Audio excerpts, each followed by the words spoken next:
Hi everyone, Derived Energy.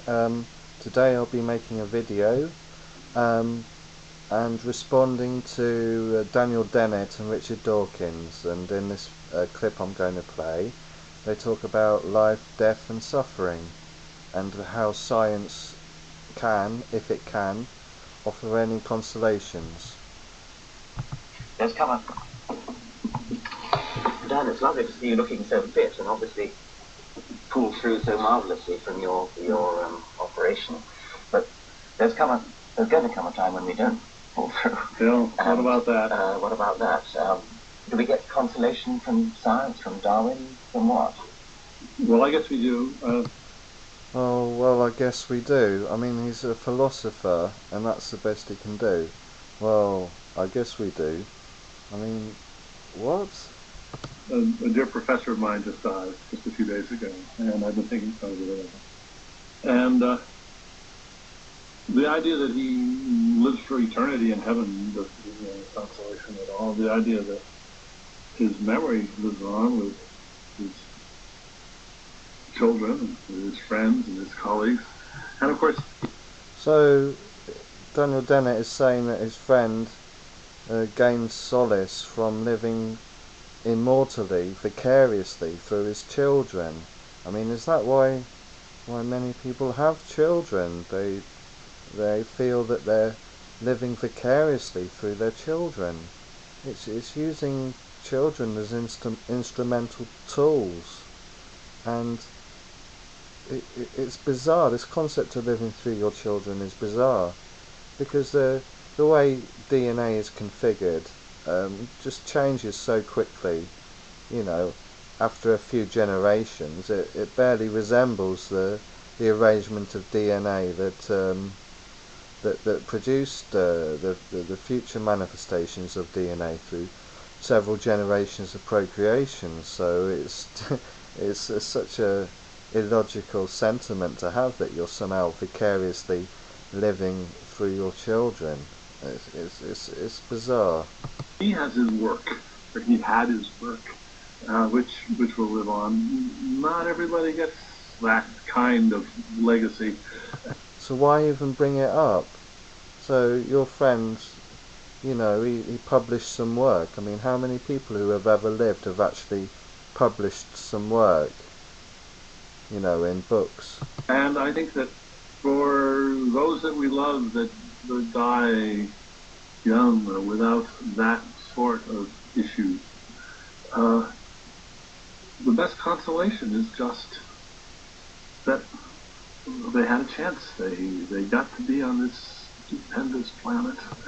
They got a chance, which implies some kind of deprivational state before we were born, but I hope I've done enough to ensure everyone here that you're not deprived before you're born, and you don't need a chance. So then you can't, when you're suffering, you can't think, well, at least I had a chance to live, because you didn't require a chance, you didn't require anything.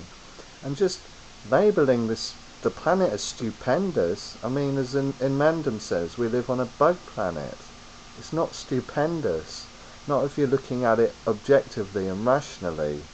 Animals eating animals for billions of years. What is stupendous about that? And lived for a while, and they may have suffered.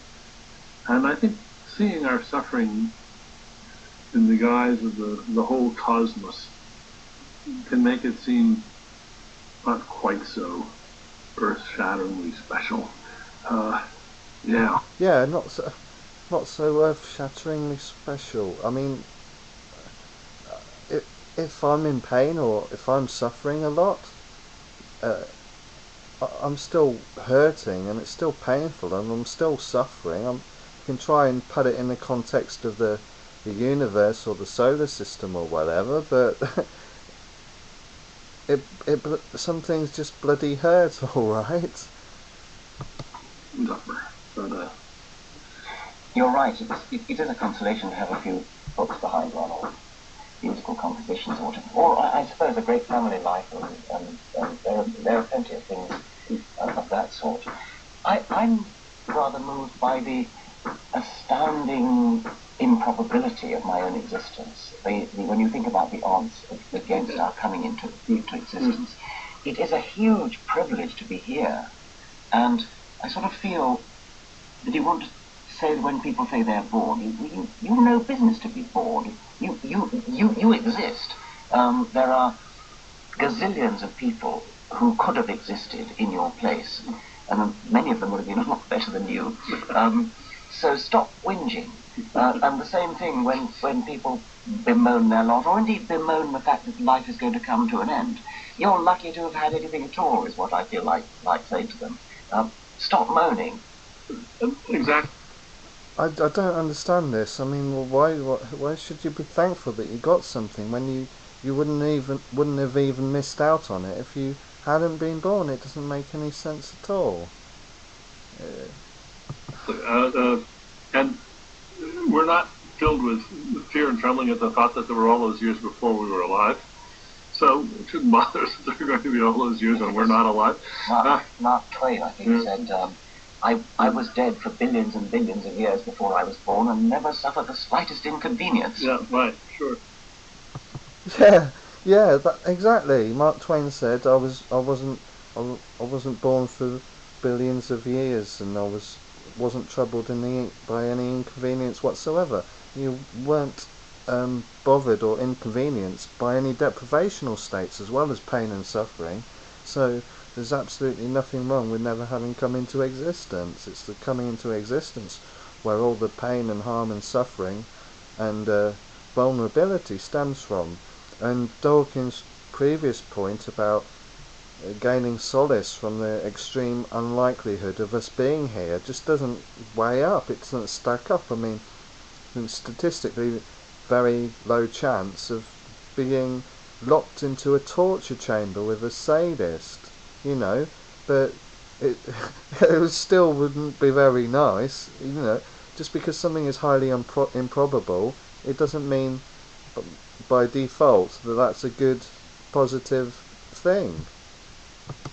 Given that there's nobody to thank, being able to reflect upon the process that gave rise to you is the nearest we can come to thanking, and it's actually rather better than thanking, because it's a thoughtful thing to do. It's an understanding, a comprehending thing to do.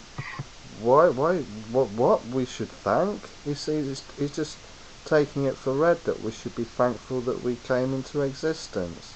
But obviously, you know my position on this. Why should we be thankful? So you're not just kind of thanking your sky daddy.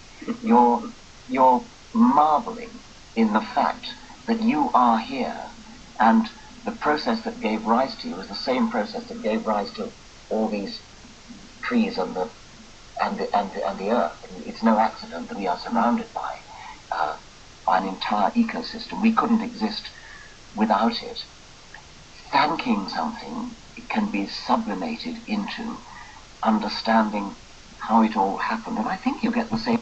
There's no solace just in pure facts, in pure knowledge. It's you can understand something, but that doesn't mean that it's a nice, pleasant, happy, evoking thing to understand. Pure knowledge and pure facts can be are independent of our emotions. If we're prepared to think about life and the human condition in a rational, objective way, which obviously these two pair of clowns are quite clearly incapable of doing. Sort of comfort from that. Not just comfort. I think awe. Exaltation. Exactly. I think. Yes. Exaltation and awe. I mean, this is just watered down atheism. Their conversation reeks of religiosity. Hallelujah. Exactly. It's just spectacular. Spectacular and stupendous and hallelujah. I mean, this is Atheism 1.0, and I'm here to promote Atheism 2.0. So wonderful. And that sense of exaltation is, if anything, I think stronger in me because of my atheism than it would be if I were a believer. Yes. I see the universe itself as a thing which is not quite what Anselm said God was, a being greater than which nothing can be conceived. But certainly I can't think of anything greater than the universe. It's fantastic. Yes, hallelujah for the universe and for the fact that we can understand it. Yes. Hallelujah for the universe. I'm sorry, I just can't stomach any more of this at all.